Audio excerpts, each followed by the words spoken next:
Hello and welcome to another episode of The Hard Way. So guys, I have a technical difficulty. My car is parked here and I've had to call the AA to get it started because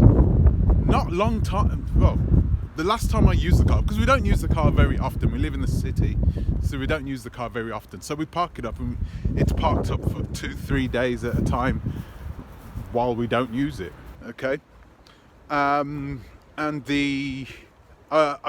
think I've gone back to the car to look for something, and I think I left the interior light on in the car. So now I'm actually walking to the car right now to get the car started again. I've called the AA and they are now going to come to the car. The Automobile Association, I'm not sure if you guys have it called something different where you're from. I think you guys call it AAA in the United States. So I've called up the Automobile Association that I'm registered to, and they're going to pop out. They're going to be here within the next 45 minutes, and it should be an easy one, right? Just boom, car started and away we go. But of course, this is not going to be possible on the African continent. There is no AA, there are recovery people that will recover the car.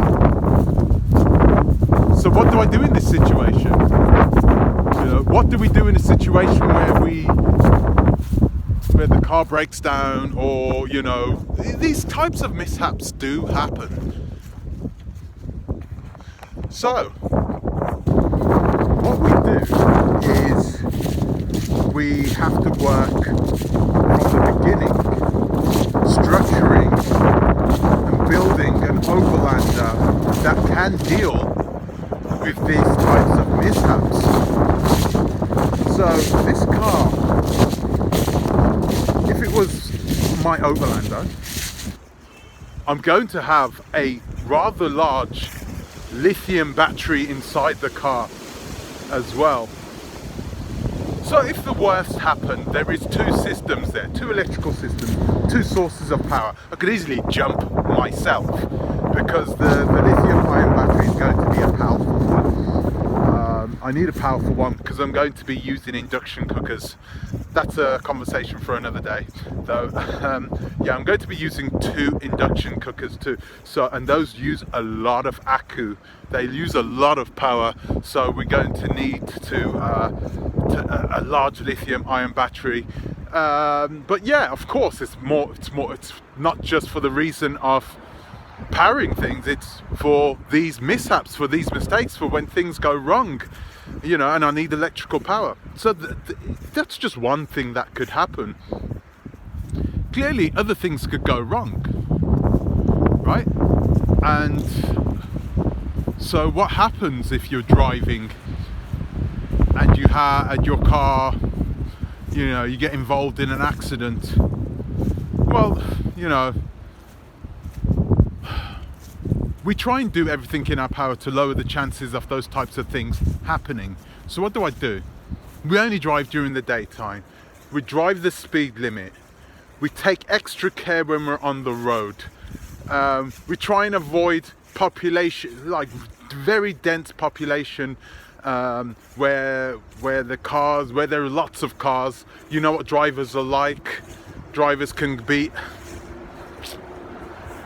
I don't want to put down drivers in these places, but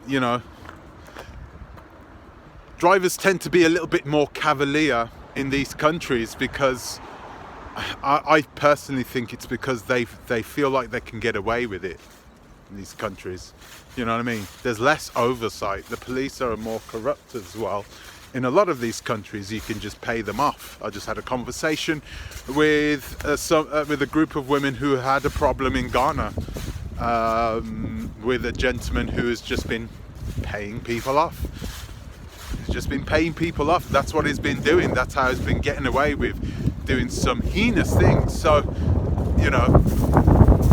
while Leona, that dog. Well, I'd like to believe that you know, there isn't going to be any problems. I need to be careful with it. So the Overlander will be built, the car will be built in a way which will help mitigate a lot of the problems. The fact that I'm buying a car that is nearly new is a good thing. I say nearly new, I mean, you know, newer, no older than 5 years old. We're going to get a car no older than 5 years old. That is ancient when it comes to cars around here, by the way. But when it comes to Overlanders, we know that people are traveling around in some real bangers, and they're doing that on purpose because they don't want to get involved in a major accident and then have a brand new beautiful vehicle that has just been destroyed, and they don't have the insurance to cover them fully comprehensively. I understand that, but there's no way I'm going to be driving with my children in a car which is, you know, a bit of a banger. It's easy to do that. It's easy to overland in the United States because you've got national coverage. Easy to overland in Australia. You got national coverage. If something does happen, there is somebody that can come out and help you.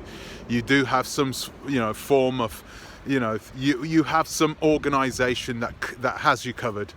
You don't have that on the African continent. You don't have it. So I need to mitigate the risk of us breaking down first. One thing I was contemplating was taking the car and what was I going to say? Having the engine rebuilt, but I think that might cause more problems than what it's worth. So having the engine rebuilt, having a major service, that's one thing I'm definitely going to do. I'm not going to have the engine rebuilt, but that's one thing I was considering. Having a major service, you know, everything, servicing everything to the minutest detail. Oh, there he is, he's here already. Wow, that was quick.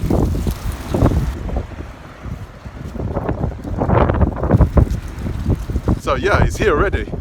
Bloody hell, that was quick. The owner! So yeah, I've got to go. I'll speak to you guys afterwards, let you know how it went. Hello guys, so I am back on the road. That was rather quick. Very quick actually. You know, overlanding, you need to have a certain mindset for it, because things like this is just not going to happen. You know, I'm not going to break down and the car's going to get repaired within 20 minutes of us making the phone call. I need to instill a mindset into the people who are coming with me, my family, that, hey, you know, there are going to be times where the fact that we are driving around literally in our house is going to be a benefit to us. If there is something that we need, if we do need to set up camp right there where we are so we can enjoy a meal and just wait it out a couple of days, let's do that. Let's enjoy, let's take advantage of the situation. So that's what I need to instill, because, you know, no, this is not going to happen like this, or, you know. But what I'm going to try and do, of course, like I said before, is try and mitigate the chances of something like that happening. I watched a video with the Road Chose Me, Dan Grech, and he didn't have any mechanical failures, and his car wasn't a bag of, it wasn't old, but it wasn't new either, you know, and it was an American Jeep.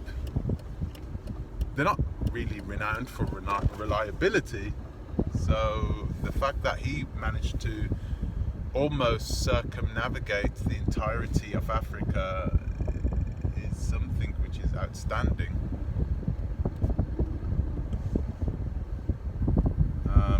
Sorry, I'm just going to park this car up.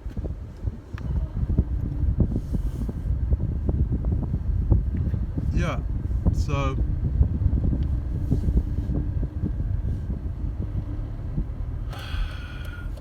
that's one thing I'll definitely have to do.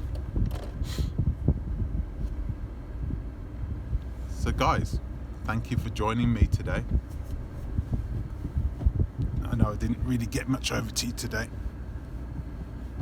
technical wise, but it was good to see you guys take a look at what can happen on these journeys. I'm not an idiot. When things go wrong, things can go wrong really quickly on the African continent, and there's seldom a lot that you can do, you know, about the situation other than to tough it out. So guys, thank you for joining me, and I'll see you in the next one. Take care.